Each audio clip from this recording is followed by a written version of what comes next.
have dreams just like this, where dogs are literally being dumped by owners who don't care. Your people, Father God, help me understand you and help me understand them. As I sit there as a ghost in this miserable dream, seeing it happen over and over again, I ask you, Lord, why are you giving me dreams like this? What are you trying to tell me? I don't mean to question you, but you know deep down inside, it traumatizes me.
There's a chow chow you heard about, right? That's wandering around. Been there like a month, living in this area, and he runs across the highway in front of semi-trucks. So we're pretty nervous about it. He's in a lot of danger. He looks very young. So we have to figure out how we can secure him. And there's a lot of space, and it's extremely dangerous. So we're gonna check out the railroad tracks? Yes. See, I noticed that there's an opening right there. Right. Unfortunately, dogs do find their way to trade tracks, and it many times does not end well. They have the freedom to just go right through here. Yes. And they have no idea. That is terrible. As I walked through this broken down fence, I thought to myself how dangerous and intimidating it felt from 30 feet away. I want to watch him and see where he tends to go, because that's where we'll either put traps or nets or wherever we have to. We just have to watch his actions and then set up a plan. And you typically do that? Sometimes you just come a day before and just... No, when I come, I usually am there with all my equipment, because as you can see... You're always prepared. Yeah, as you can see, this is, you don't get a second chance sometimes. Right from the start, her desperation was clear. Finding this dog was crucial, and putting traps in key places was important. Every moment that passed heightened her anxiety, gnawing at her insides. You could see it in her eyes, the hope, the fear, the unyielding determination. Because from what I understand, the dog will sit up at the top of this hill or on this sidewalk. And so if I put it here, it's off the road, and the dog should be able to smell the bait and hopefully go in. Man, how do you do it? How do you know how to plan this stuff? Well, you have to watch their movements, their behavior. You kind of gauge how scared they actually are. And if they're that scared, you have to stay quite a ways away. Try not to be, too visible to them. And then set the trap and let their nose work. You just have to watch them, and you can figure their behavior. And you learned that with just doing it and doing it and doing it? Yeah, yes. So there was a lot of trial and errors? A lot, years. So it looks like this was one of the sleeping areas. Yes. He would literally just lay right here. There are people that have been feeding this dog for like a month, and he'll just sit right on this sidewalk right here. And then you can see the trucks just flying by. This is even more scary to me, because any wrong move, and the dog can run straight in front of the oncoming traffic. It's very nerve-wracking, very dangerous for the dog. We rush out here when we see a situation like this, and time is, it's at critical. the essence. Yep. Yeah. When Faith set the first trap, Alfie wasn't having any of it. Somehow he sensed it was a setup and refused to be tricked, not even with fresh chicken right under his nose. We were getting desperate. Our carefully crafted plan was falling apart right before our eyes. Alfie, our clever and stubborn dog, was determined to do his own thing. He would cross the street with fearless confidence of someone who thought those massive trucks didn't even exist. It was like he was on a mission of his own, and nothing we did could convince him otherwise. Faith, frustrated, determined not to be outdone, her mind went into overdrive, crafting a different approach to trick Alfie. She knew she had to be smarter, more subtle, and more unpredictable to outwit him this time. We decided to bring a local feeder who knew Alfie well, hoping a familiar face would make a difference. But even that didn't work. Alfie kept his distance, almost like he knew we were up to something. He wasn't fooled for a second. It was clear we needed to rethink our approach, because Alfie was proving to be more resourceful and daring than we ever imagined.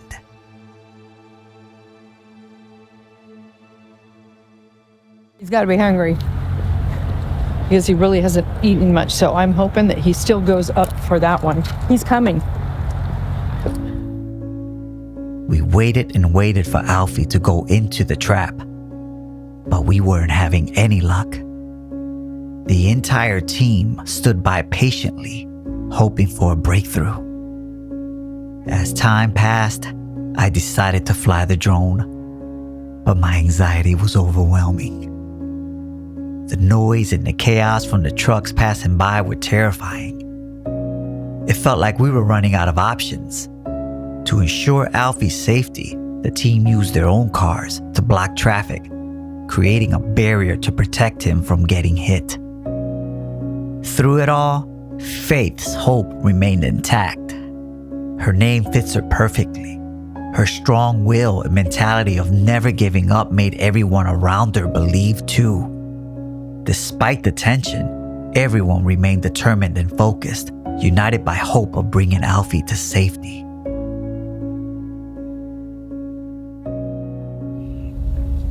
It must be so frustrating for you, and the time and hours that you put into this. Especially when I saw him sitting in the middle of the road earlier. He just He's just like, sitting there, yeah. she's leaving. Yay. I'm sure he's not saying that. I mean, to that dog, we're scary. We're strangers. Sad. You look tired too. It's getting tiring. I am so tired. And it's mentally exhausting. You're trying so hard and you're just looking like Yo. So there has to be a way. You ever get the feeling of just hopelessness? Well, kind of, but that doesn't mean I give up. Right, of course. Right. From all your experience in rescues, what do you think could be the problem? Is it the actual breed? Is it? No, he's been here for over a month, and I guarantee you, he has had so many people chase him around. We've seen just today 2 people who have tried to get him. One car said, well, why can't I get him? And I said, because you won't be able to. We have been trying to trap him. Well, I can't have that dog. And I said, look, we're trying to rescue the dog. Please leave. People don't understand. They just see a cool looking dog and let's just go grab it. Well, I guarantee that's the reason the dog is so skittish. The dog has had all these people in his face.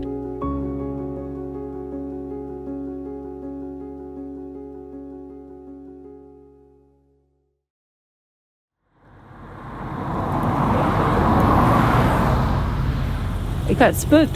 Two semis was going by both opposite directions and got spooked and went out in the street and almost got hit by both semis. This must be so disappointing. It is. Makes me want to cry. It's awful. And there he sits watching us. He's right there. So that's the disappointing part, right, Frank? Yeah. That sometimes it just doesn't work out, right? Sometimes it's different. We might have to just take another tactic, like maybe stay out here longer and make sure nobody feeds the dog so we can actually trap it in a trap. Have to rethink this and come up with another game plan because we definitely don't want to give up on it. Frank, now what you have to do is break this stuff down that you build up. And we bought all this with our own money to try to trap the dog. So we want to take it and save it for the next one, whether it's with this dog or another one. So we have a lot of materials that we've accumulated little by little over the time. And so, yeah. We got to keep trying, though. Exactly. We have to keep trying. Keep trying, for sure. I can see it in Frank's eyes. He is not going to give up on Alfie. He knows the danger that Alfie's in, and his determination along with the rest of the team, it's unwavering. They are ready to continue with a new plan. It can be really disappointing when you have to break down and start all over. But that's what rescues are all about. Figuring out different plans and strategies. They will remain together, and together they will figure it out. Yeah, I definitely got to give Faith some credit, man. She's definitely tenacious. She just doesn't want to give up. She does definitely care about the animals, I'll tell you that, Alan.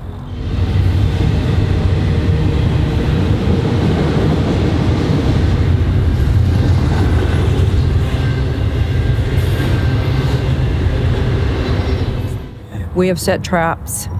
He's afraid of them. We've got another plan of setting these huge panels up and creating a pen and hoping he can go in to this pen, but we have to save him before he gets hit by one of these semi-trucks going by. It's really unnerving. It's upsetting to watch. Horrible. Building basically a big kennel so that we can lure him in and close the front end of it. A lot of times dogs aren't as scared to go into something like this as they are going into a smaller trap. So this one, he's a challenge. He doesn't like going into the smaller trap. So this is the next thing we're gonna try. After that, well, let's just hope this one works.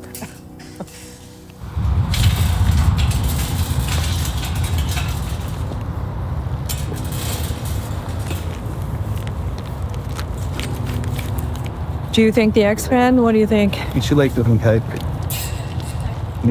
So we have either a net or an X-Pen. What do you feel more comfortable pulling across? The net? And then You're what gonna- about that double panel thing, the door? So we have that. Yeah. So I thought we are going to put that one like so halfway out. Yeah. You're going to have to make sure that it's all the way to the ground.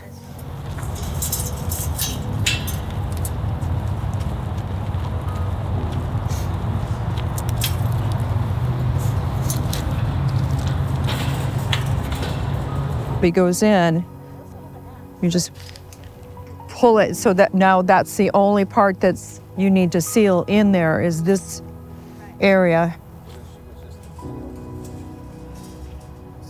You'd have to be really fast. I got to just have you. Yeah, there you go. Perfect. And you trap them. Oh, wow. That's pretty quick. You actually did that really well.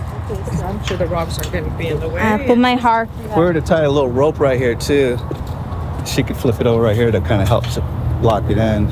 And the bottom he might be able to push out, but I'm just going to make her fold it till we get there.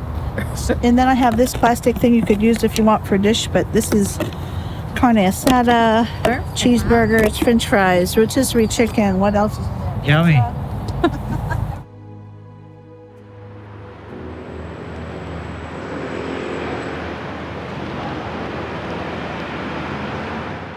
So much traffic and the dog getting spooked and crossing back and forth across Yeah, I see. this street because he goes to this side and sleeps on the right side of the street. It drops down a bank and it's flat down there, a field, and so he goes down there. He's been seen all the way up on Milliken, down Milliken. And there's trucks here constantly going in and out, That's in and a out. drop spot for In and out. Amazon trucks go in there. The trucks go in there. It's a dead end, but there's a gate. They go in there, they drop off and pick up these loads. So Wow. that doesn't stop all night.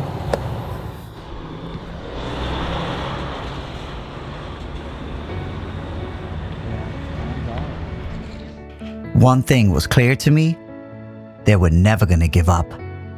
Their determination and spirit were unbreakable. And for that very reason, God rewarded them. He never forgets his people, and he will never abandon their efforts. No matter how tough the journey may be, he always comes through. But I have to admit, Alfie was a huge pain in the neck, just like everything else in life I love. Animal control was called about an injured dog lying on the street. They usually don't help stray dogs, but they do respond to reports of injured animals. When someone reported the dog as injured, animal control took action.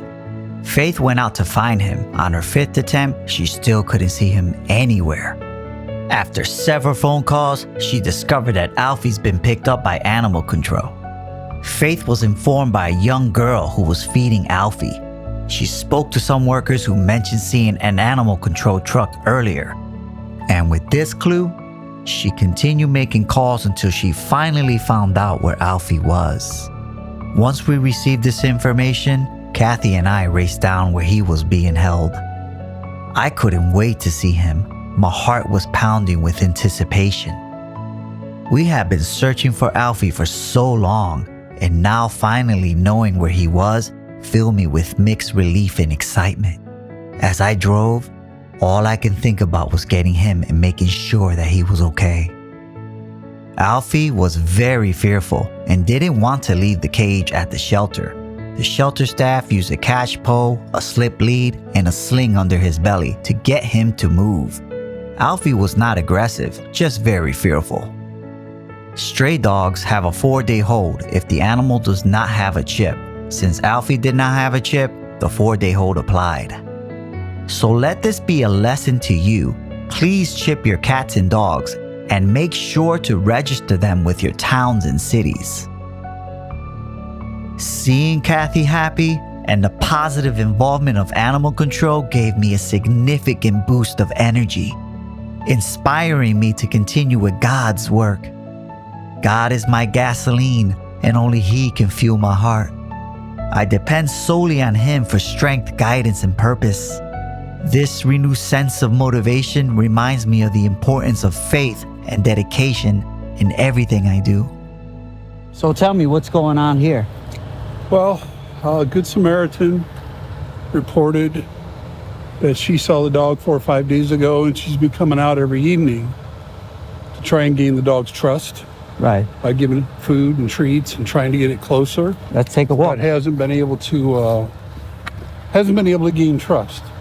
She posted that on Facebook. Some other people in the neighborhood saw it and said, "Oh no, this dog's been here for months and months," but nobody's requested help. Faith contacted them and arranged to come out this evening. What kind of dog is it? It looks like a cattle dog mix. The pictures I've seen, but. Not very big, probably. It's hard to tell from a picture. But And you haven't seen it yet? No, I haven't seen it. They said it comes out around 6. It's 4 o'clock now. Okay. We'll want to be set up.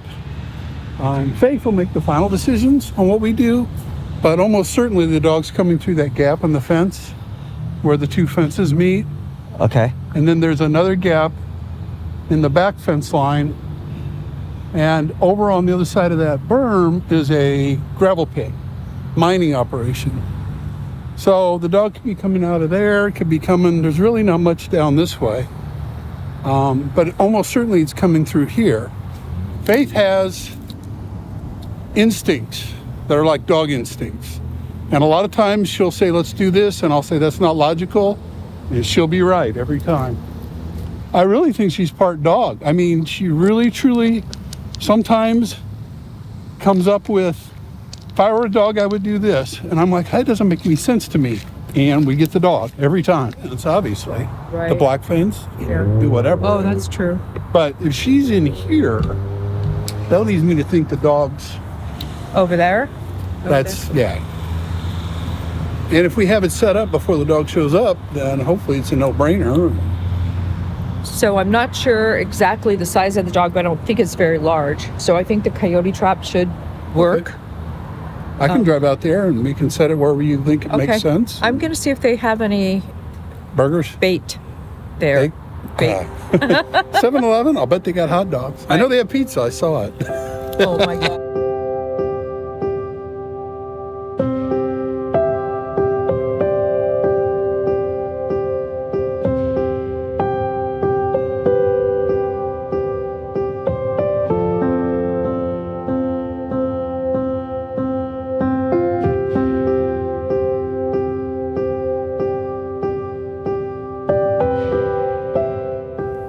He has not seen the other two small black ones that, there's a, Yeah, so right there, that fence is laying down, but there's a cement wall that's this high.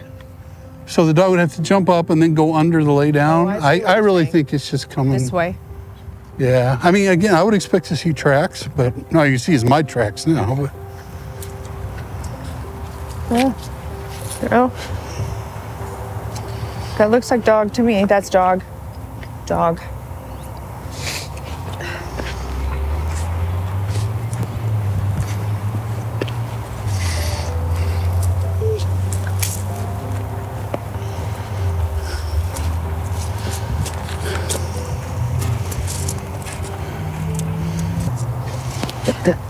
when I came here, that was clean. So those are my footprints and Christian's Okay, footprints. okay. But there were no paw prints on it.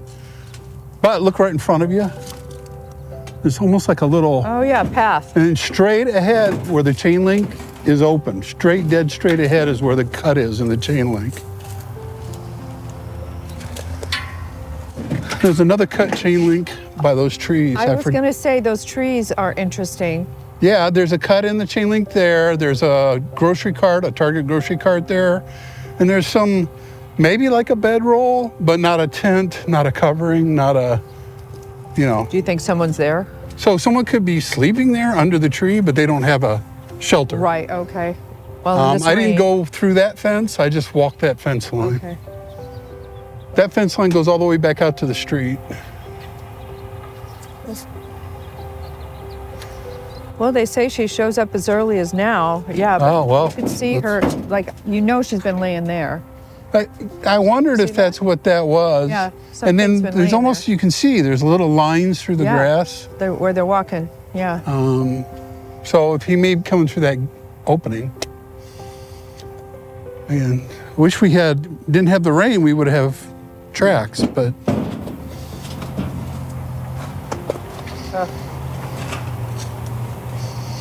Is that water I'm hearing? It sounds like water. You hear that?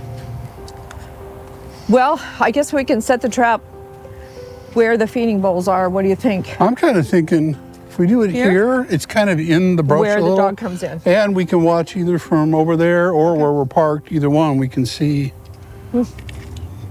So, Those rocks up there are interesting to me. Watching Faith and Jim collaborate was incredibly reassuring. The way that they seamlessly worked together, almost as they were tuned into each other's thoughts, gave me a deep sense of peace. Throughout the filming process, I had this strong intuition that something really positive was going to happen. Despite the potential for anxiety in such situations, I found myself completely calm because I knew without a doubt that Faith and Jim were the right people to capture this dog. That's really cool. Let me know about that. this is an Arlo camera stuck inside this ammo box. It works off the cellular network, so we can see video in real time. It also detects movement and gives alerts on movement. The reason it's inside the box is the Arlo is just a little white egg. There's nothing to hold on to it. It can't stand up anyway. So this helps protect it and keep it solid. If we put a trap out and we have to leave and go a distance away and monitor it from a distance, this is invaluable. because we can see in real time what's going on. Faith and Jim set the trap, and now the waiting game begins. They gather information about the stray dog by talking to witnesses and community members who have seen it around the 7-Eleven at night. They also spoke with the person who has been feeding the dog, trying to gain his trust, providing valuable insights into its habits and behavior. You see her? She's there, right? So Jim sees her on the camera, on his camera right now.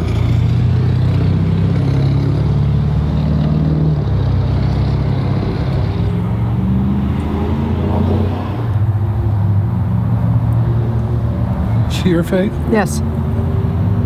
She's almost in? I can't see her.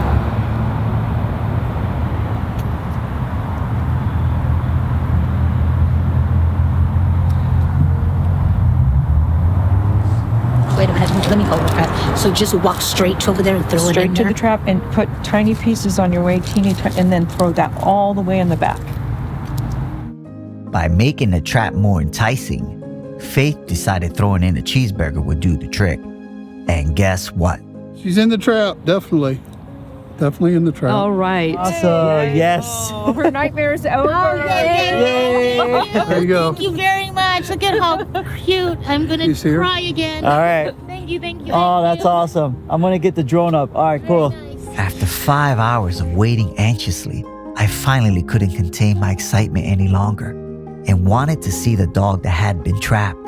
The moment I laid eyes on her, my heart swelled with joy.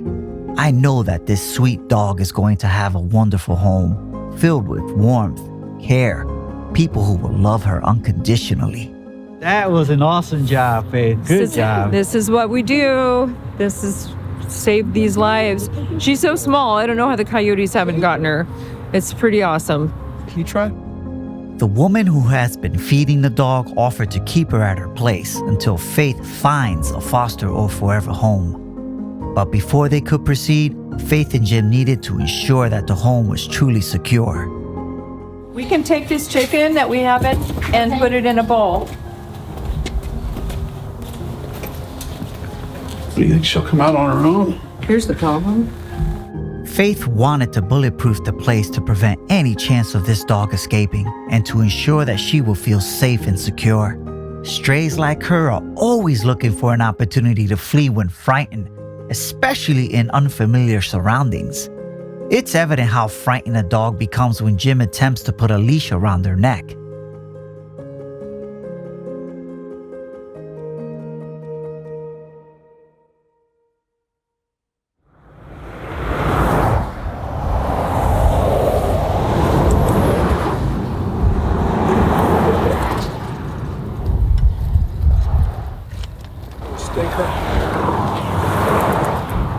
Can't see him. I pulled up here, walked around, didn't see him, went over in there, didn't see him, drove out, checked that wash again, came back, parked right here, and little stinker right here, right where that green, that lighter green bush So you is. think he's in there? And I set the trap kind of in that area where he was. But then as I walked out, he went back and he stood up. See where those two big bushes are? He came back and was sniffing around, but I don't think he came close enough to pick up the Okay, so your trap is just trap. See right out there. where this lighter, there's two darker green bushes and then kind of a blue bush? Yes. Well, he's been right in those bushes there, right? Right, well, that's where he disappeared into, is those bushes. See the roof over there? Yeah, I saw that. That's the closest house. Yeah, so what's a little dog doing out here? This is And the little terrible. dog in trouble is what the little dog is. Yeah.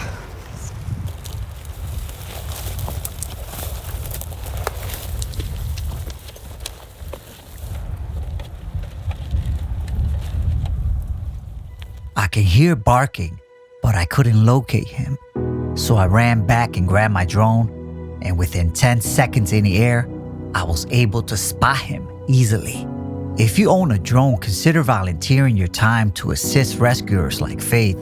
Drones can provide a crucial aerial perspective, making it easier to locate missing pets. We're going to put another trap in here. Okay. You want to pull up here? Yeah, that'd be easier. Yep.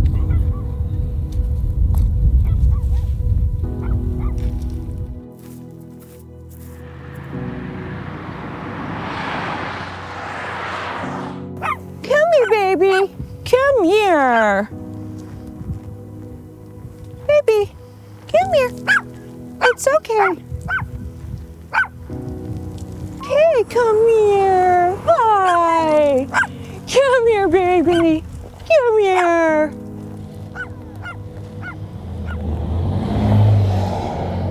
Doesn't seem very interested in food right now, but maybe we all disappear. Shall Faye's trying to see if he'll go up by the other trap. I see that it's extremely dangerous, and I see that I notice you put that trap closer to the highway in case he happens to wander off, and hopefully he sees that trap before he sees the street. Right.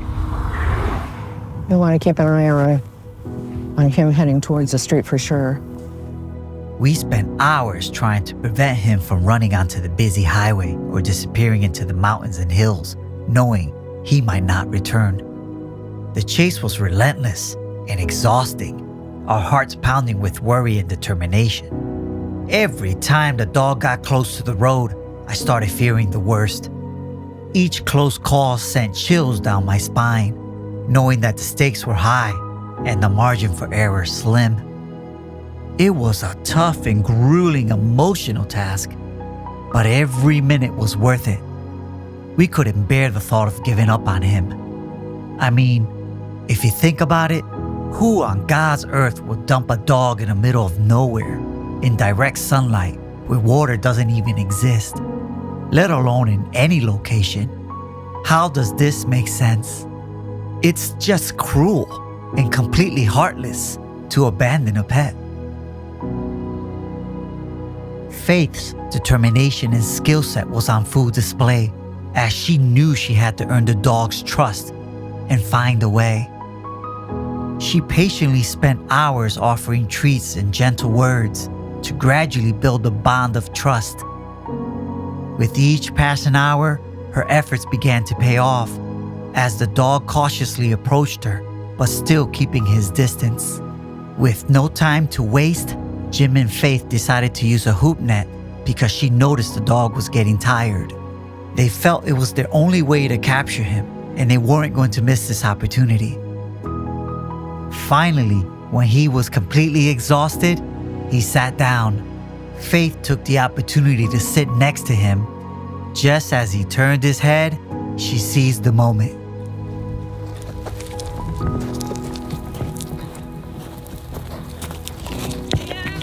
Come on.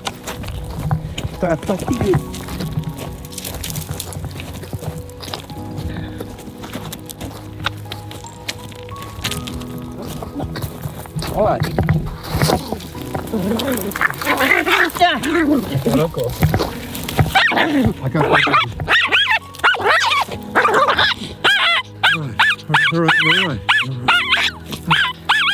I got going down.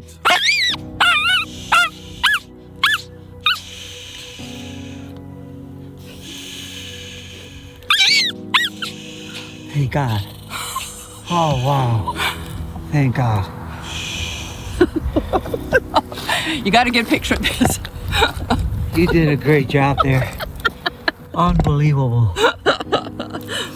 Am I laying on you? Who cares? Yeah, right up against, or she right up against the edge of the net. So. Oh my God, I was so worried there was like a little hole somewhere, and I'm like, oh shit. Turned around. I'm so proud of you. Man, you are. It takes patience. That's for dang sure. Oh my God. Are you gonna try and put a lead on? Well, I don't know, because if I do that, then I have to pull this up. Yeah, I'm not. That makes me nervous. I don't want to lose him no matter what. I'm not a big fan of that. Yeah. Okay. Okay. Okay, where's the rest of this? I got it.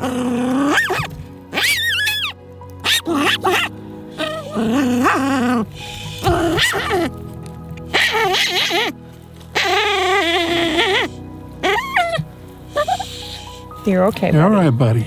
You're okay. I'm letting off pressure as I can.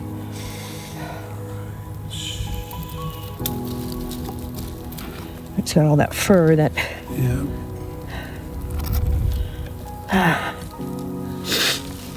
You're all right, buddy. I'm not bearing down on him. Okay. I'm just kind of hugging him. Just let him relax.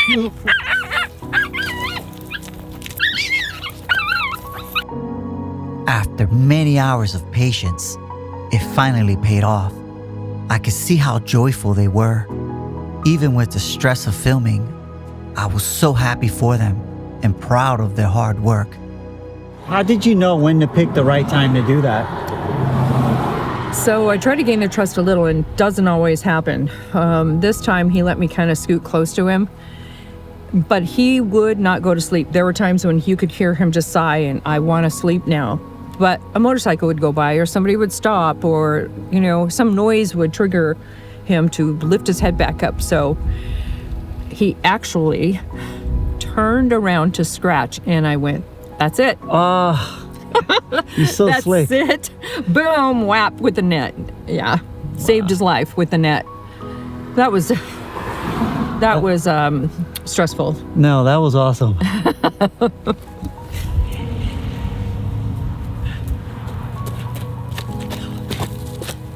Wasn't that great?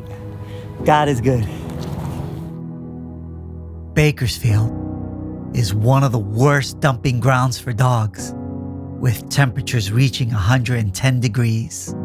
Shelters are at full capacity, and rescuers and feeders are running out of options.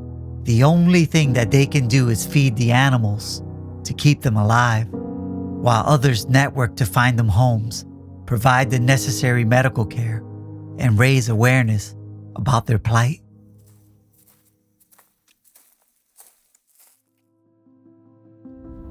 So, how many feedings are we doing today? There's going to be 37 stops. How many miles in total by the time you get back home? The half of it is about 32 round trip miles. If we do the whole thing, which we're only going to do half today, it's about 64 miles round trip. We get a lot of inquiries, but periodically we'll get somebody that says, okay, well, I'm going to ride along, and it's exhausting. And you lose them after the first or second trip because it's just tough, and it's emotionally hard. Why do you do it? Because it fills my heart. And I love dogs, I love animals. So this is the one thing I can do to help. I got involved in this 2 years ago when I responded to one of the next door apps. They were looking for food. And I thought, okay, there's a way I can help. So I went out and bought a bunch of food, and I reached out and they came to pick it up, and I said, just doesn't seem like this is enough to do. And she said, well, we could sure use another feeder. So I said, okay, I'll try it. And I've been doing it ever since. The very first time you attempted to do it, how was that experience? Oh my God. I cried. I was sick to my stomach. I had no idea how big the problem was here. How severe, right? Yeah. And I think that's part of the issue here in Bakersfield, is that people don't know how big it is until they get out there and they see it. Rescuers often rely on feeders who observe and collect information daily as they go about their activities. My heart bleeds every time I see this. These vulnerable puppies have no idea how to survive against dangers. This gives me the worst anxiety imaginable. But I must keep my cool for the greater good, no matter how challenging it may seem.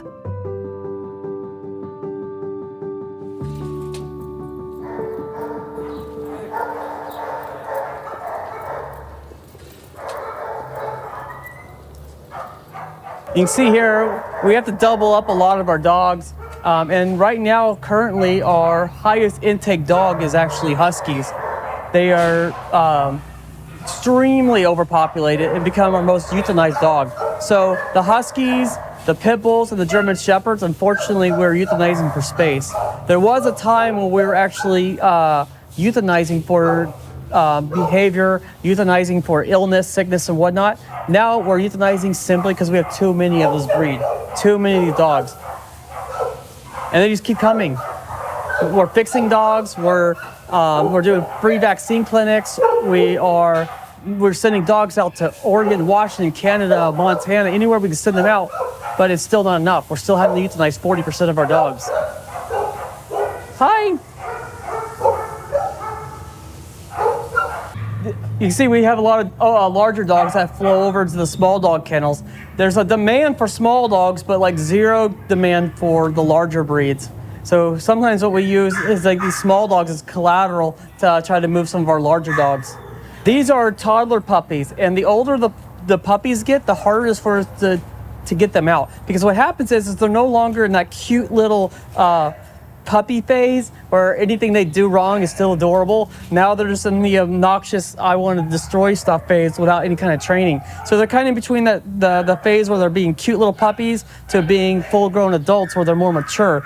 But that's why we call like the toddlers like little raptors. So once they get in this phase, they find themselves on the top of the euthanasia list because nobody wants them. I can't speak for all the shelters, but I can say that we have one of the hardest working medical teams. That's because we're such high volume. Like, we just had to fix over 100 dogs just for one transport. You know what I mean? And that's all dogs that had to be health certed, blood tests for their heartworm, etc. So it's a lot of work that goes into this. And we have a very small crew. You can see our facility is very small as well. But basically everyone you see today, that is our crew. We got lucky enough to have some students. This is a student volunteer over here. And we've got some interims that are in our kennels as well. But we have about 30 staff members and we have over 300 dogs. And technically you're supposed to have around one staff member for every 15 to 30 dogs. So we're extremely outsourced. We have too many dogs, not enough people, not enough money, not enough help, not enough resources. So everyone here has to kind of like wear multiple hats and kind of grind and take on multiple roles. So it's a lot of work. You literally have to come in here and you have to hit the ground running. Because anytime we make a mistake or if we have a lazy day or we slack a little bit, that's a dead dog. So we can't afford to ease up at all. What are you trying to accomplish before the end of the year? So we would like to see less intakes. The way that we do that is through spay and neuter, through vaccine clinics, and through education. We're trying to get more people to keep their dogs. We want to see more dogs being returned to their rightful owner. And of course, we're just trying to see less puppies, less litters this year. Getting volunteers, has that been a major challenge? And how does that hurt the shelter? Yeah, so I mean, with our short staff, we depend on volunteers. It's hard to recruit volunteers. Also, it's hard to retain volunteers. This place is not for the faint of heart. There's a lot of struggles here. It's very emotional. You get attached to dogs, and we can't guarantee that we're going to save any of the dogs. So at any given time, you can be working with a dog, and time could be up, and then your best friend is euthanized after you've been working months on trying to save the dog. But here, nothing's a guarantee. We don't know who's going to walk through that door to adopt a dog. After hearing everything, I had a bad feeling that some of these puppies might be euthanized. I couldn't stop thinking about them. I felt overwhelmed with sadness. For 2 days, I couldn't bring myself to leave my hotel room, regretting ever getting involved with them. Their image kept replaying in my mind over and over again. I urge you to reach out to these shelters instead of buying puppies from backyard breeders and puppy shops. Are you kidding me? We are desperate, and as a community, we can make a change if we truly commit to it. After decompressing and going for long walks, reconnecting with you, God, I knew I had to keep my head screwed on tight, Lord, and just keep moving. Scooby is 2 years old, neutered. He was turned in by his owner, over the counter. So here's his dates. Trying to see what date available. He's available on the 3rd. Hi, baby. Look at how sad he is. Hi, buddy. Hi, sweetheart. Right. This is what you're calling a dog, an A. Look at how sweet. It's already neutered. Pneumonia runs through these shelters every day. There's always a stray or some sort of flu, kennel cough going around. Cathy's concern runs rapid as we walk through. her eyes scanning each kennel with worry and compassion. People surrendering their cats and dogs every day, it's a huge concern. There's just no room. Like it looks like they're gonna drop Mama and her puppies off. Mama's looks like she's nursing. And there's a kennel full of puppies. Cathi said the amount of people calling to surrender their dogs is out of control. They say things like they were pups and now they're big. They chewed up something. They chased the cat. They're moving and a new place doesn't allow dogs. And I say, well, too bad. It's your responsibility. This is a people problem, not the shelters. But there are some angels that do exist, and she's here to pull 2 dogs. Yeah, we primarily work with the shelters, the local shelters here, and then I have pull rights in Kern County and Kern City, which is up in Bakersfield. They have a huge overpopulation problem over there. I mean, very similar to here. It was just in Bakersfield. But we have coordinators that work up there with us, so they'll take the dogs from the shelters, hold them, and then transport to me on Saturdays, basically. So how long have you been pulling dogs? 26 years. 26 years? Veteran. Yeah, long time. Wow. And we've seen the shelter system change, somewhat get better, then get worse. Like right now, it's terrible. I'm a personal trainer for a living, but I also have a nonprofit rescue foundation, a small dog rescue, and we've been pulling dogs for 26 years. No one should ever have to go through this. No animal, no person. It's just sad when people don't take the responsibility of owning a dog. In the 26 years, what's been the toughest challenge? The toughest challenge, I think honestly, since COVID, that's been the toughest thing right now because a lot of people got dogs during COVID and they had no business getting dogs. A volunteer discovered these 2 dogs. Someone happened to be here last night. These were owner surrenders last night, those 2 little dogs. A volunteer reached out to the rescue. The rescue got it worked out and pulled. They got the dogs straight into the clinic. They were fixed this morning. And look, they're out already. It hasn't been 24 hours since they got here. And they were owner surrendered, meaning they could have been euthanized any moment. There's no legal hold required for owner surrenders.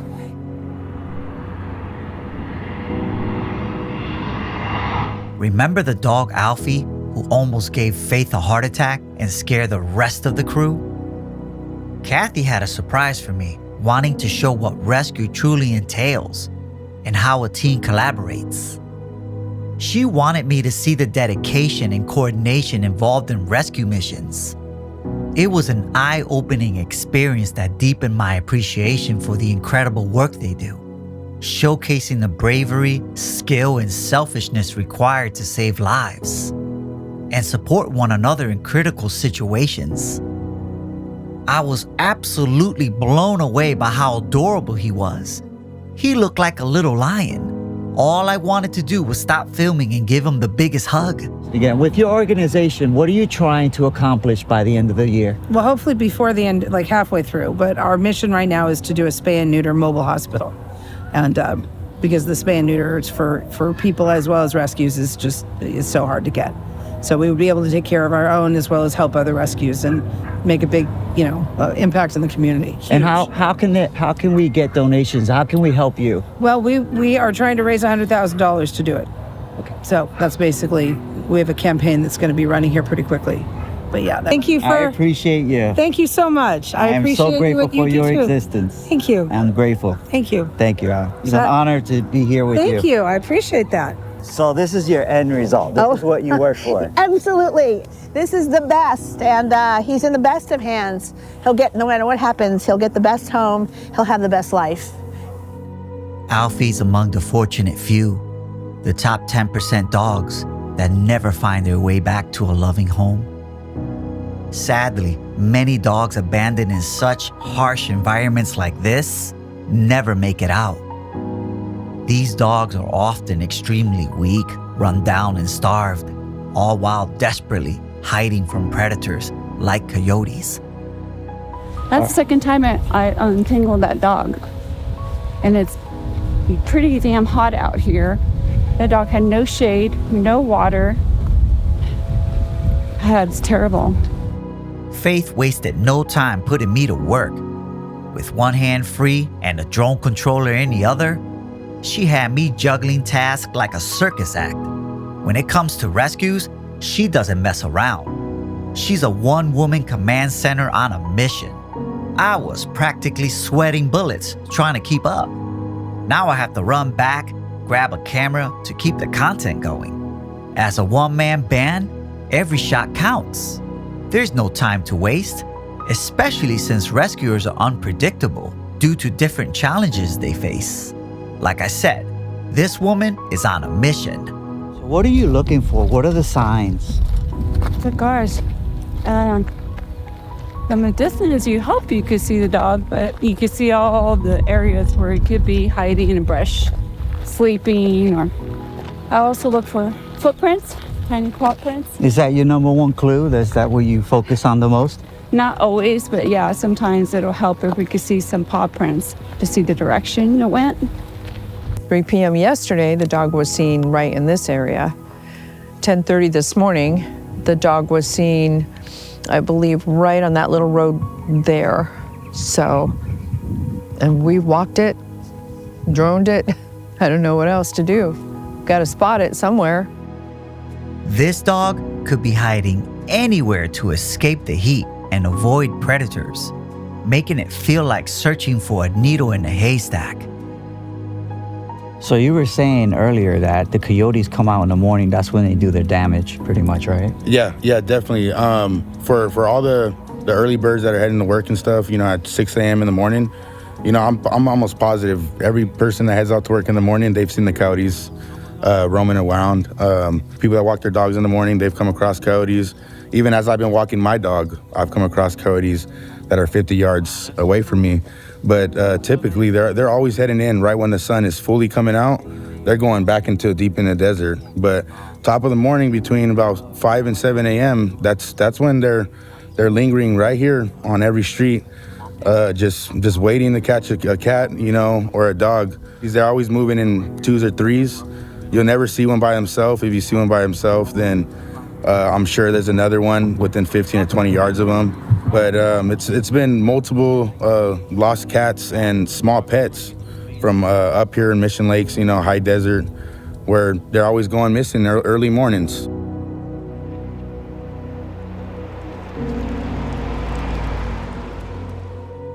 Oh, wow, he's there. I see him. Here. I see him. Oh, there he is.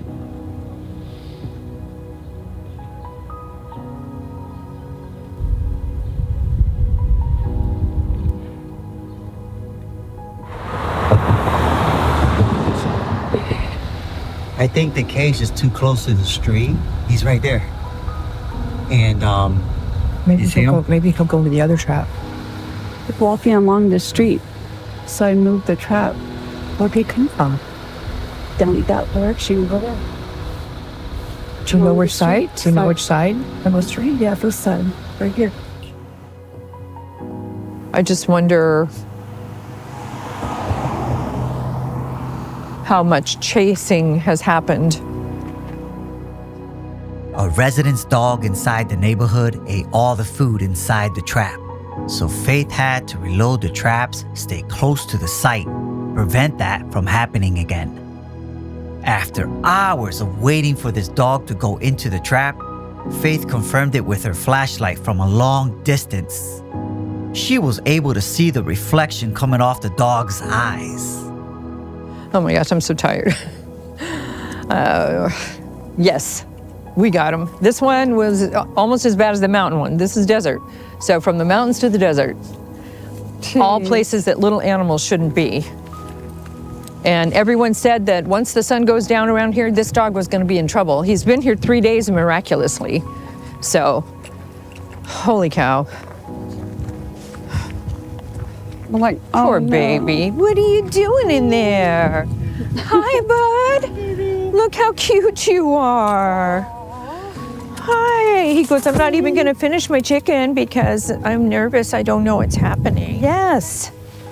You just look like Buffy. You're so cute, honey. What are you doing out here? Oh. I mean, and staying right here. Yeah. So this probably is where he or she got dropped off. That was nerve-wracking. I know. I know.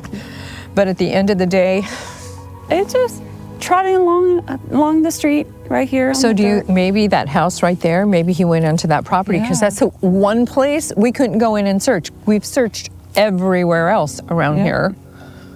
Yep. Wow. By car, by foot, by drone. Yeah. Yeah. Hello. Hi, Amy. Let's see, are you a boy or girl? I don't see a pee-pee. I can't tell. Hi, hello. Hi, honey. Look at those eyes. All right, sweetheart. Make sure they're comfortable. 1, 2, 3. And then Frank's home to help me unload her. Good. Yeah, the Incredible Hulk is waiting.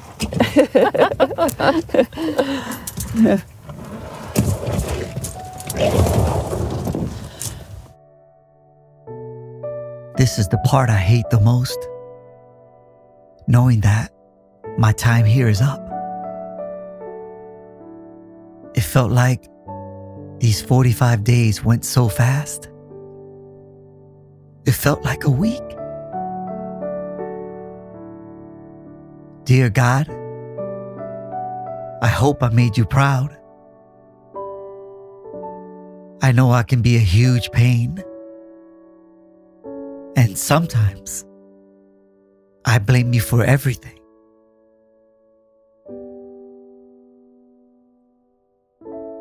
But I also know, deep inside my soul, that I belong to you. I get it, Lord. This is where my energy needs to go. Filming your people, saving lives. Yup, that's it. No matter the cost, even if it kills me. Call me crazy, but my life doesn't make sense if I'm not doing this. No matter how painful it may be, I know now, Lord, that I'm here to serve you. And Faith, always remember this. I love you too. It makes me happy and proud that you care. And you always fight for what is right, but you do it in a classy way. I love you, Susie. Love you, Frank and Jim. No, I didn't forget you, Cathi. A walking encyclopedia. You have more information than a public library when it comes to rescues. Wow, I can ask you anything.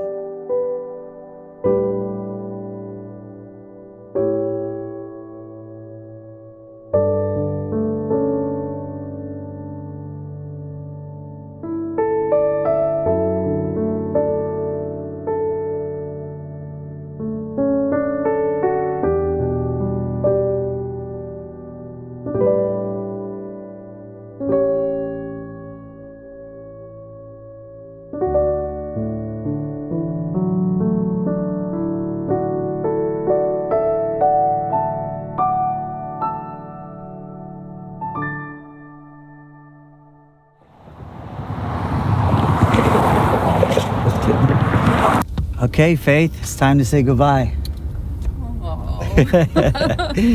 I'll see you soon. Okay. And I love what you do, and I'm so grateful for your existence. Thank you so much. Thank you. I love you. Thank you.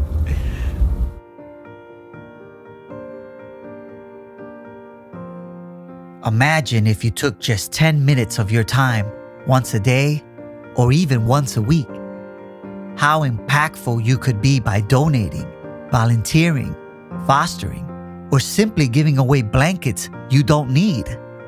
I chose to pursue filmmaking full-time as a nonprofit because I feel it's my calling. And I believe God wouldn't want me to waste this gift that He gave me. Using my skills to create meaningful films that inspire and make a positive impact is deeply fulfilling to me. It's also a powerful way to cope with my depression, channeling my energy into something constructive and powerful. But it's deeper than that. It keeps me connected to God Himself. If you just look around while sitting here watching this movie, tell me you don't feel it. So get up and do something. Let's stop demonizing one another. Instead of pointing fingers, point to a shelter or a rescue. Lead the way and ask them, how can I help you? I've made up my mind. I'm never leaving you. I'm here to stay.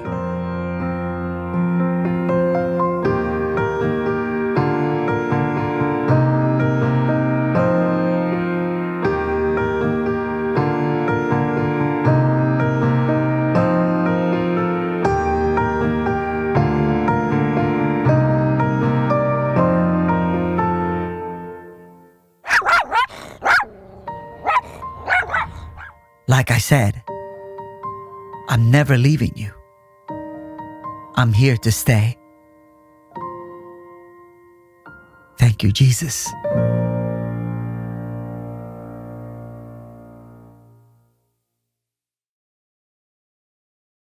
Cause you gotta have faith. You gotta have faith. Faith needs a little Baby, I know you got some fresh chicken. Yeah.